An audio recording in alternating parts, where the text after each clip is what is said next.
फिलहाल इस वक्त बड़ी खबर आ रही है, सीधे उसका रुख करेंगे। बिहार के रुझानों में मौजूदा मंत्रियों का रिपोर्ट कार्ड सामने आ गया है। बिहार के 29 में से 28 मंत्रियों को लगातार बढ़त बनी हुई है। ये आपको डिप्टी सीएम की जीत की तस्वीरें दिखा रहे हैं। सम्राट चौधरी तारापुर से जीत गए, लखीसराय से विजय सिन्हा जीत की ओर बढ़ गए हैं, नालंदा से मंत्री श्रवण कुमार 35,000 वोटों से जीते हैं। जरा सोचिए, 1995 से श्रवण कुमार लगातार वहां से जीत रहे हैं और अब एक बार फिर से मंत्री जीत गए हैं। और आपको बताते चले, दरभंगा से संजय सरावगी आगे चल रहे हैं, ये भी तकरीबन जीत के करीब पहुंच चुके हैं। दमदाह से मंत्री लेसी सिंह की बढ़त बरकरार है। बेतिया से मंत्री रेणु देवी को लगातार बढ़त है। सीवान से मंत्री मंगल पांडे आगे चल रहे हैं। ये अपने आप में बड़ी खबर। मोहम्मद शहाबुद्दीन का एक वक्त पर गढ़ रहा था। सीवान 2020 में ये सीट एनडीए से छटक गई थी। फिलहाल मंगल पांडे सीवान से आगे चल रहे हैं। गया टाउन से मंत्री प्रेम कुमार की बढ़त बरकरार है। 9वीं बार जीत दर्ज करने जा रहे हैं प्रेम कुमार गया टाउन से। बिहार शरीफ से मंत्री सुनील कुमार आगे हैं। सरायरंजन से विजय कुमार चौधरी आगे हैं। अमरपुर से मंत्री जयंत राज आगे चल रहे हैं। बहादुरपुर सीट से मंत्री मदन सहनी आगे हैं। सुरेंद्र मेहता भी जो मंत्री हैं वो भी आगे चल रहे हैं। बछवाड़ा से मंत्री केदार प्रसाद गुप्ता। ये तो अपने आप में अब क्लीन स्वीप बचा क्या, कुछ बताने के लिए है नहीं। जितने मंत्री हैं 29 में से 28 मंत्री ऐसे हैं जो आगे चल रहे हैं। अब एक मंत्री वो भी बता दीजिए जिनका इस समय थोड़ा ठीक नहीं चल रहा है, उनके बारे में भी आपको जानकारी देंगे। धीरेन्द्र कुमार मुन्ना जी, अब आपका हेलीकॉप्टर कमाल कर गया। 29 में से 20 सीटों पर बढ़त बरकरार है और इनमें से कई सीटें तो आप लोग जीत भी चुके हैं अब तक। और धीरेन्द्र कुमार मुन्ना जी की तारीफ करनी होगी। जब हमने एग्जिट पोल में एलजेपीआर के कम आंकड़े दिखाए थे, कई बार 4-5 आया, कई बार 8 आया, तो मुन्ना जी लगातार ये बोल रहे थे, चित्रा जी हमारा 20 प्लस रहेगा और हम लोगों ने बहुत मेहनत की है। और आज 20 तो आपको मिलती हुई नजर आ रही है। प्लस माइनस इसमें से 1-2 हो सकता है। धीरेन्द्र कुमार मुन्ना जी। चित्रा जी, सबसे पहले तो आपके चैनल के माध्यम से बिहार के उन 14 करोड़ मतदाता मालिकों को हम बधाई देते हैं।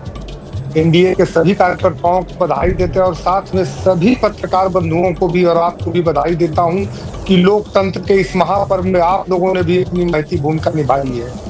ये जीत स्ट्रैटेजी नहीं है, ये विश्वास की जीत है। जिस तरह से हम लोगों ने गठबंधन में एक दूसरे के परस्पर विश्वास के साथ बढ़े, आप ही लोगों ने चैनल में कई जगहों पे चैनलों में चला कि जो कम से कमजोर एनडीए की सीट थी वो हमारी पार्टी को दे दी गई। जहां पर लोगों ने एनडीए को भरोसा नहीं किया था, उन सीटों में से जीत करके और फिर से नीतीश कुमार जी की और नरेंद्र मोदी जी की झोली में देने का काम आदरणीय चिराग पासवान जी ने किया है। तो इस तरह का परस्पर सहयोग रहा है कि एनडीए ने शानदार प्रदर्शन किया है। यहाँ के तमाम लोगों ने जो विश्वास 2005 से बनाए रखा है नरेंद्र मोदी जी और एनडीए की सरकार पर, नीतीश कुमार जी के नेतृत्व पर, उसी के ये परिलक्षित होता है ये जीत में। और मैं बता रहा हूँ कि ये जिस तरह से कांग्रेस पार्टी और गठबंधन के जो महागठबंधन के राजद के लोग हैं, वो पुराने नारे, पुराने नैरेटिव और वही नेतृत्व को लेकर के आप जनता के बीच में अपने मन की बात को डाल करके जन आंदोलन खड़ा करने का प्रयास कर रहे थे, जेनजी का आह्वान कर रहे थे।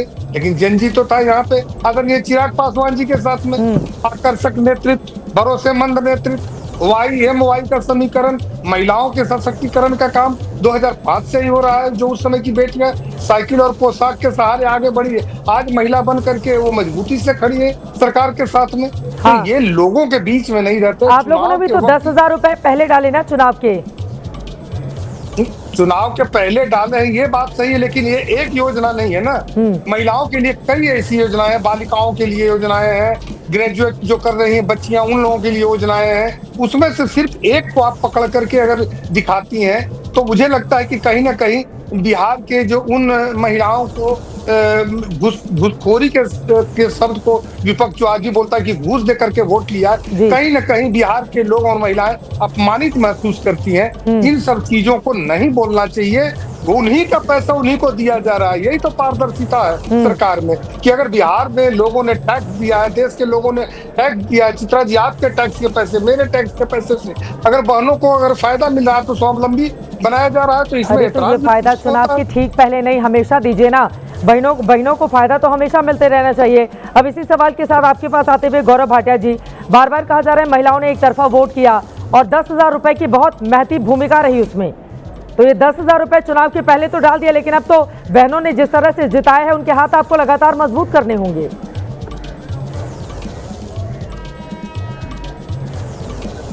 चित्रा जी देखिए, इसमें कोई दो राय नहीं है कि हमारा महिला सशक्तिकरण सुनिश्चित करता है जो सबसे कमजोर वर्ग से हमारी बहन माता आती हैं उनका सशक्तिकरण हो। और इनका महिला सशक्तिकरण क्या है? लालू प्रसाद यादव के लिए राबड़ी देवी का सशक्तिकरण महिला सशक्तिकरण है, मीसा भारती का सशक्तिकरण महिला सशक्तिकरण है।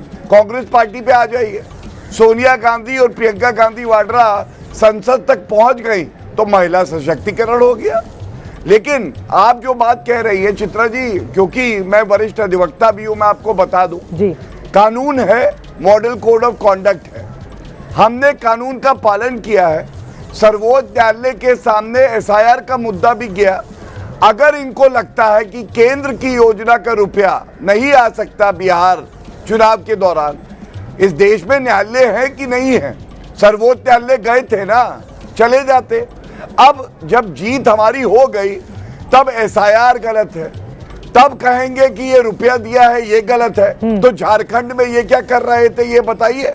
हिमाचल में झूठे वादे करना, कर्नाटका में वादे करके पूरे न करना, क्या हम सवाल नहीं पूछेंगे? लेकिन अगर हमारी हार हुई कर्नाटका में जी, हमने ठीकरा निर्वाचन आयोग पे नहीं फोड़ा, ईवीएम पे नहीं फोड़ा, हमने नतमस्तक होके उस मैंडेट को स्वीकारा और जनता को बताया कि हम और मजबूत होके आएंगे, आत्मचिंतन करेंगे।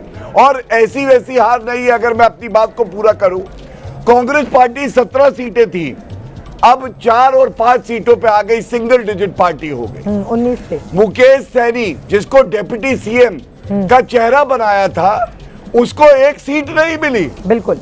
और आप देखिए आरजेडी 75 सीटें थी, आज 27 सीटों पे है। और हमारा स्ट्राइक रेट 90%, 91% है। क्या ये नहीं बताता कि भारतीय जनता पार्टी और एनडीए ने कुछ सही किया है, जनता का आशीर्वाद प्राप्त किया है? तो उसकी एक वजह है, और वही वजह मैं समझता हूं कांग्रेस पार्टी और आरजेडी को भी अपना नफरत का चश्मा उतार के देखनी पड़ेगी।